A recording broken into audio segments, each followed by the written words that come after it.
último, ¿no? Y que nos falte Claro. oxígeno. Ajá. Pero bueno, el doctor López. Eduardo, un abrazo, buen día y gracias por atendernos. Buen día, Marcelo, y saludo a toda la mesa. Gracias, Eduardo. Bueno, a ver, la pregunta es muy amplia, ciertamente, pero es la que entiendo aplica hoy. ¿Cómo arranca esta semana? Bueno, última semana vamos de en abril? primer lugar con el número de casos. Esta es la semana a mirar. Esta es la semana a ver si se amesetan los casos o si los casos siguen subiendo.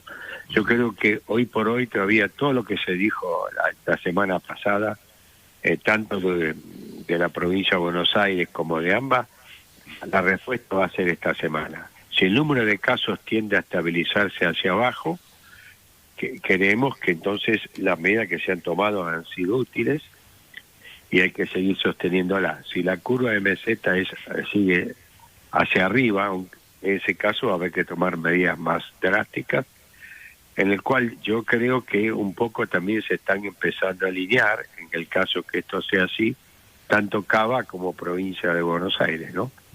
Permítame hacer un punto ahí, Eduardo, un puntito ahí antes de avanzar. Entonces, usted me dice, la semana es clave, por si suben los casos o se mantienen. Y habrá que ver qué pasa con las medidas. Ahora, las medidas han sido básicamente dos. Restricciones nocturnas en algunos lugares de la Argentina y restricción de clases solo en la provincia de Buenos Aires. Eso es lo que hemos hecho hasta ahora. Correcto. Digo, la idea es que en realidad las medidas han sido firmes en algunos lugares y más livianas en otras, ¿no? Más light. Yo creo que las escuelas en Ciudad de Buenos Aires, yo coincido que había que mantenerlas abiertas, porque en realidad la distancia distrital de los chicos lo hace caminando la mayoría con los padres, o los padres los llevan con un medio de locomotor individual, como puede ser un auto y demás. Los chicos que en Ciudad de Buenos Aires caminan pocas cuadras, con lo cual la aglomeración de los transportes es baja. Distinto puede ser en algunos lugares, y distinto es si es escuela secundaria o el nivel terciario, ¿no? Así que ahí habría que clarificar un poco. Ahora, tenemos otros aspectos que sí va a haber que estar muy atentos, si esto es cierto. El déficit de oxígeno, que es clave en la pandemia, clave. Y en segundo lugar, las camas de terapia intensiva, que es un poco lo que planteó como criterio el ministro de Salud de Cava, ¿no? Fernán Quirós. Sí. Ahí son donde se juega dos de los valores importantes. Hasta donde yo sé, en Ciudad de Buenos Aires no tenemos déficit de oxígeno, ¿está bien? Pero esto no implica de que cruzando la General Paz puedan aparecer, porque hay mucho mayor cantidad de individuos y de pacientes que necesitemos más oxígeno. Bueno, aquí Marcelo, sí. Hay un tema, tienen que trabajar las jurisdicciones mancomunadamente, consensuando. Este es el concepto de una pandemia. Si yo no tengo cama en la jurisdicción A, le tiene que ofrecer la jurisdicción B.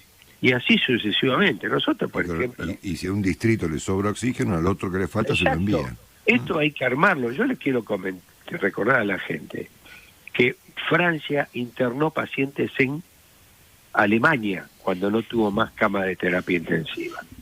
En cambio acá, diríamos, lo que estamos particularizando es quién tiene razón. Y en una pandemia nadie tiene toda la razón. Cada uno tiene un pedazo de la razón, porque el virus es muy inteligente y funciona mucho más allá de los pensamientos científicos, ¿no?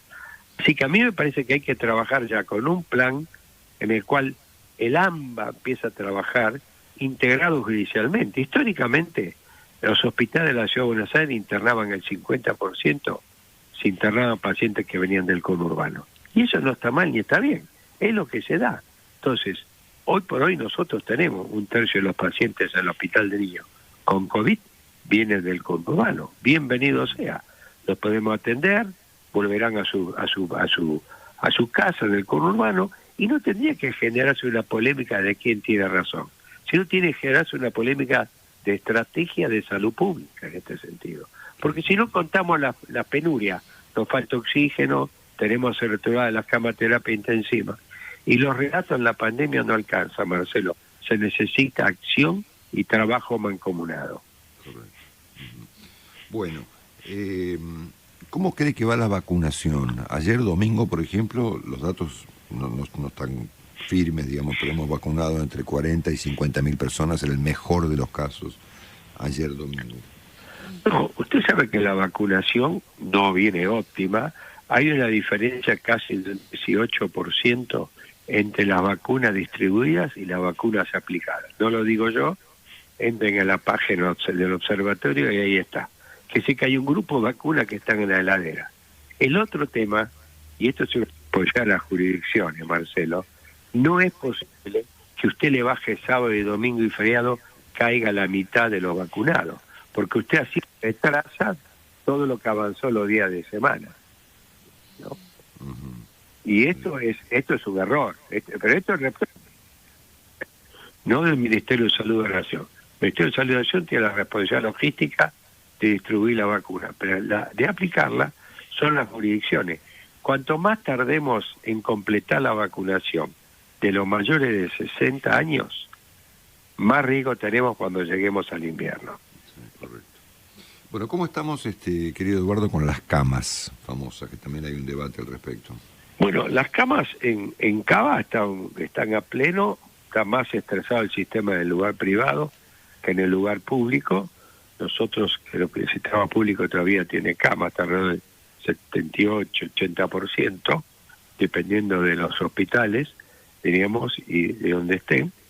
Y creo que se va a suspender hay dos medidas que fueron buenas, tomadas de los dos lados de dejar el paso. Uno fue suspender las cirugías programadas, porque hay un grupo de cirugías que por la característica del postoperatorio requiere 2 o 3 días de terapia intensiva. Entonces esas cirugías se postergan para dejar camas de terapia intensiva libre. Y del otro lado de General Paz, la buena medida es trabajar sincronizado con el sistema privado, para que se optimice el número de camas. O sea, va a haber gente del sistema privado que va a tener que internarse en el hospital público y gente del sistema público que se va a internar en privado. Eso es bueno porque eso es administrar y optimizar los recursos en ambos lados, ¿no? Así que esas son buenas medidas dentro de esta preocupación que tiene la gente de cómo va a evolucionar esta pandemia, ¿no? La otra medida, si me permite, sí, buena, es recibir la Sinopharm para aplicar la segunda dosis. ¿Se acuerda? Que en su programa dijimos que la Sinopharm no era una buena vacuna con una sola dosis, sí, que no había ningún dato. Ahora llega para aplicarse la segunda dosis y esto va a ser muy bueno porque hay más de 1 millón y medio de personas, de adultos mayores que se habían vacunado con una sola dosis de Sinopharm, ¿no? Y ahora van a recibir la segunda dosis, con lo cual van a quedar completamente vacunados. Acá está Willy, Eduardo. Eduardo, un abrazo, doctor Willy Coban, buen día. ¿Qué tal, Willy? A propósito del tema de la postergación de las cirugías, me llegó información de que han empezado a aparecer los recursos de amparo. Es decir que, digamos, hay pacientes o familiares de pacientes que, bueno, no aceptan esta idea de que se tiene que postergar una operación, van a la justicia y, bueno, y los médicos, supongo los directores de los hospitales, ahí le pregunto más a usted, se enfrentan con esta situación, que un juez ordena que se haga la práctica, digamos. ¿Usted cree que esto, digamos, primero si conoce el tema y hasta dónde puede complicar la situación, digamos? Sí, digamos, el tema de las cirugías que se postergan, cirugía programadas se posterga, se están haciendo en función de la pandemia, no por otra causa. Claro. Es correcto que hay un riesgo en esto y que la gente pida tratar que la justicia la resuelva. Ahora, en general, el consejo para la gente, es que la justicia no va a resolver la problemática de las camas. En este sentido, la gente tiene que entender esto, ¿no? El juez puede hacer el mejor recurso de amparo, pero es algo que opera la gente en los juzgados. Va a ser muy difícil que se opere en hospitales y las camas de terapia están llenas. Porque si usted lo opera sin cama de terapia, esa cirugía programada, usted con el riesgo de casi una mala praxis porque ese individuo, al no tener cama de terapia para el postoperatorio, puede fallecer, diríamos, a pesar de una buena cirugía. Con lo cual es preferible postergar un poco esta cirugía hasta ver cómo evoluciona la pandemia. Yo creo que el mes más difícil va a ser mayo y junio, y después ver cómo evoluciona, porque usted no puede a una cirugía compleja ponerle una habitación común a un individuo que requiera en el postoperatorio una terapia intermedia, una terapia intensiva. Así que en eso yo le pediría a los jueces y a los familiares que reflexionen un poco más. Operar una cirugía programada sin tener cama de terapia, cuando son cirugías complejas, pone mayor el riesgo del paciente que demorarlo un mes o un mes y medio, ¿no? Bueno, en resumen, Eduardo, entonces el curso de los acontecimientos va a depender de lo que ocurra efectivamente esta semana. Esta semana, porque la primera semana que usted implementa medidas, sobre todo de restricción nocturna de la circulación y de algunas otras cosas, se ve no menos de 7 días después. Que sí que esta semana va a ser la semana más importante, diríamos, y en este aspecto hay que tratar de trabajar lo más mancomunadamente posible, ¿no? Para poder optimizar los recursos de salud, ¿no? En este aspecto, esto no es política, esto es salud pública, y eso es lo que tienen que entender todos los funcionarios, ¿no? Correcto. El doctor Eduardo López, tan gentil como siempre con todos nosotros y con toda la prensa en general. Gracias, Eduardo, estamos en contacto. Muchas gracias a ustedes. Le decía a Willy que San Lorenzo resucitó ayer, Sí. No, eso, sí, ya lo sé. Un pequeño cascarrillo. Fuimos a Roma a pedir al Papa. Sí. Un abrazo, Doc. Chao, un abrazo.